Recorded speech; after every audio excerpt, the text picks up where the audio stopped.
You've been terrorized in the trenches since elementary school recess, when you started the tush push to impress the coach's daughter Kelly. You were obsessed with getting off the ball and pancake blocks. You loved the most awkward job in sports, bending over, firing a football backward, then instantly turning yourself into a moving wall. By middle school, you were destroying kids twice your size as a linebacker. But something felt different whenever you helped run scout team offense. You loved pointing at the mic, sliding protections, calling stuff you technically weren't supposed to call. Coaches called it football IQ. You called it obsession. By high school, you'd become a two-headed monster, 105 tackles and defensive MVP, while averaging 9.5 yards per carry as a running back, too smart for defense, too violent for skill positions. Meanwhile, your little brother's getting recruiting letters as a quarterback, throwing wobbly spirals to wide open receivers, visiting campuses, collecting scholarship offers, while you're putting up video game numbers that will make scouts drool. If you played any position, people cared about. But here's the thing about being a future center. Before you know you're a center, the world doesn't care about your football IQ. Signing day comes. You've broken records on both sides of the ball. Defensive Player of the Year, 33 tackles for loss, nearly 10 yards a carry. And you sit there with 0 stars, 0 calls. Kids with half your production hold up hats on ESPN. Your phone never rings. College scouts saw what they always see in future centers.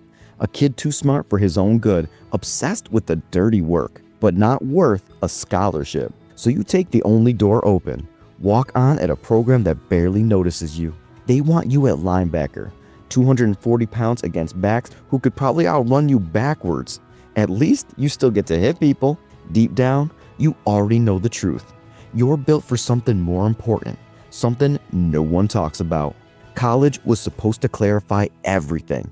Instead, you became a human pinball. Walk-on running back lasted 5 minutes. Fullback? You ran like you were carrying a refrigerator.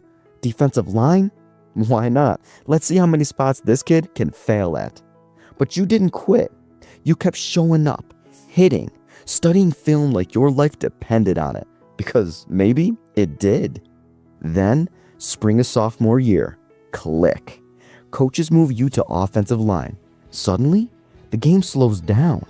You're not the fastest or the strongest, but you can read defenses like a book and call protections before the mic even twitches. 2 seasons starting at left guard prove you belong. Senior year, they slide you to center, and the obsession finally has a home. Snapping, calling protections, quarterbacking the offensive line, the most important job nobody talks about. You dominate senior year and get rewarded with indifference. Scouts don't dream about perfect snaps. They dream about 4.40s and 40-inch verts. You're not invited to the combine. Centers don't sell tickets or make Sports Center. They make everyone else look good. Draft weekend drags. Guys who couldn't find a mic with GPS go rounds ahead. Finally, 6th round, pick 191. The Philadelphia Eagles call. 6th round, where long shots and special teamers live. You don't care. You know what they don't. You're not a center. You're the center. It'll just take the league a while to figure it out. The first snap as a pro is clean and nobody notices, which means you did your job perfectly. That's center life. Invisible means perfect. Visible means disaster. But as a 6th round rookie, you get 0 mulligans, 0 patience from coaches who must win now, not develop walk-ons. You actually hold your own, starting 15 games, calling protections like you've done it forever. Then year 2 hits. Week 2, torn MCL, partially torn ACL. Surgery, then another surgery, 6 to 12 months recovery. Overnight, you're not a promising young center, you're injury prone. While you rehab alone, whispers start. Too small, can't handle the physicality, wasted pick. Here's what outsiders don't get. Centers can't ease back in. Every snap is full speed trench warfare with a 320-pound monster trying to separate your head from your shoulders. There's no pitch count, no jogging routes. Either you're ready for war or you're useless. So you sit there icing your knee, watching backups butcher calls you once nailed, realizing how expendable one injury makes you. Comeback time. But center comebacks don't make ESPN. You return from shredded knee to start all 16 games. Pro Football Focus grades you best center in the NFL. You win the Adblock Courage Award, code for survived what should've ended your career.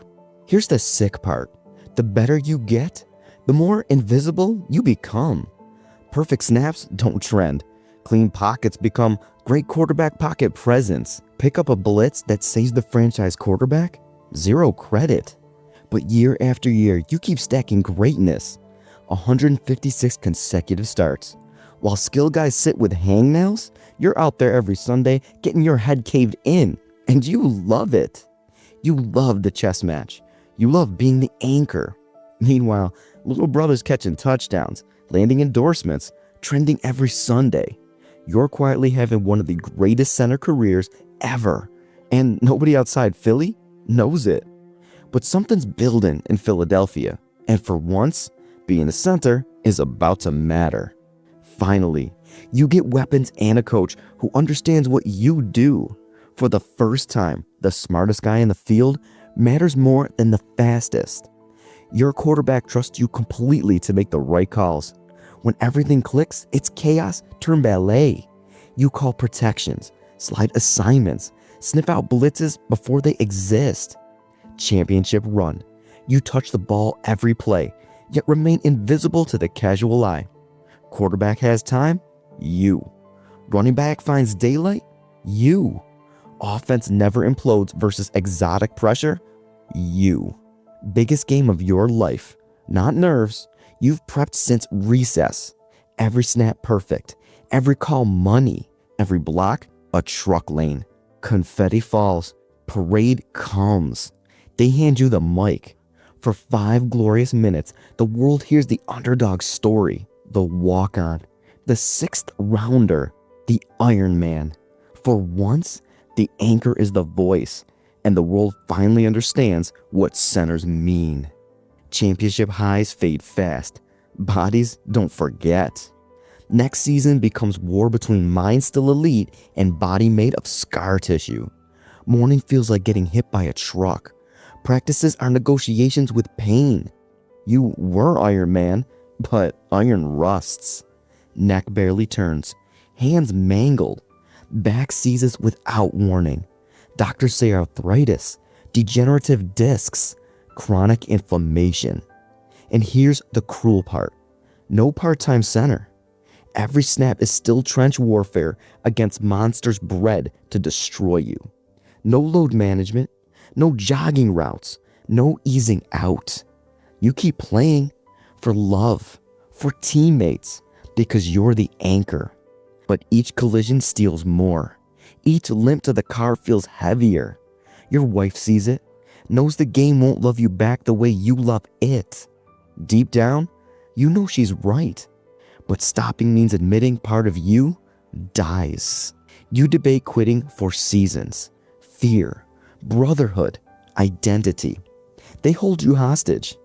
Final year ends with a franchise collapse. Somehow, that makes it easier. You gave everything. Sometimes everything isn't enough. The pain isn't just physical. It's saying goodbye to the self you've been since you were 8.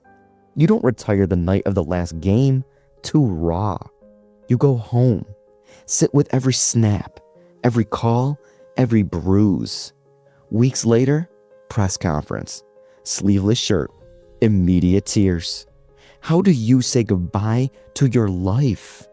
You tell the truth about invisibility, about touching the ball every play, yet getting no credit, about being the unseen quarterback of chaos.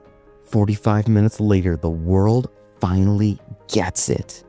Your whole career invisible, but your goodbye speech makes sure nobody will forget what a center is.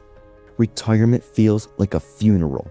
You're 32, body wrecked, neck barely turns, hands shake in the cold, back seizes for no reason.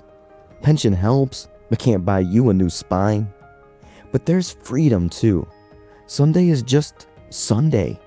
No blitz to pick up. No monsters to stop. You watch games as a fan now. Every bad snap makes you flinch. Every missed protection makes you shake your head. You gave the game everything. Body, mind, prime years. And mostly got silence back. And yet, you do it again. Because there's nothing like the perfect snap. Nothing like calling the right protection and watching chaos dissolve.